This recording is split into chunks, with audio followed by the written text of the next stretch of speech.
Nous avons la chance en finance d'entreprise d'avoir une panoplie de métiers très riches et très différents. On parle là des métiers qu'on peut exercer dans les directions administratives et financières, que ce soit d'ailleurs de TPE, de PME ou de grandes structures. Et là, on parle des métiers tels que les comptables, les contrôleurs de gestion, les responsables de trésorerie.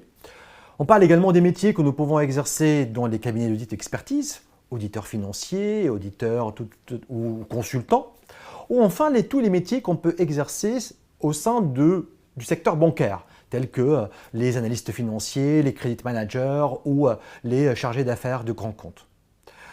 Et la chance aussi des métiers de la finance d'entreprise, c'est que des ponts existent entre ces différents métiers. Autrement dit, on peut commencer sa carrière par de l'audit, faire par la suite du contrôle de l'ordre de gestion et finir par faire du contrôle interne ou de la gestion de trésorerie. Puisque tous ces métiers, en réalité, se basent sur les mêmes compétences de base. Les diplômés de la spécialisation finance et contrôle gestion ont désormais 3 équivalences d'épreuves du DSCG.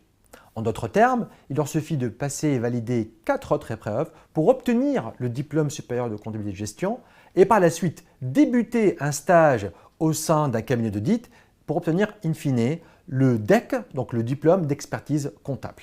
Aujourd'hui, sur le marché de l'emploi, ce qui différencie vraiment les candidats, ce n'est pas seulement de connaître et de maîtriser les aspects techniques sur la comptabilité, la finance, le contrôle de gestion de l'audit, mais c'est surtout d'avoir d'autres compétences. Ce que je veux dire par là, c'est que pour réussir dans nos métiers, il faut également disposer de savoir sur la gestion d'une équipe, la gestion du changement au sein des organisations, l'adaptation aux différents enjeux qui s'ouvrent ou qui se posent aux entreprises de demain, les enjeux climatiques, les enjeux de transition, les enjeux réglementaires. Il faut donc que les professionnels de la finance d'entreprise soient prêts à absorber et à gérer et à s'adapter à ces différentes mutations. Pour cette raison, au sein de notre formation, au-delà des cours sur les compétences techniques à proprement parler, nous proposons également des cours sur les soft skills, des cours sur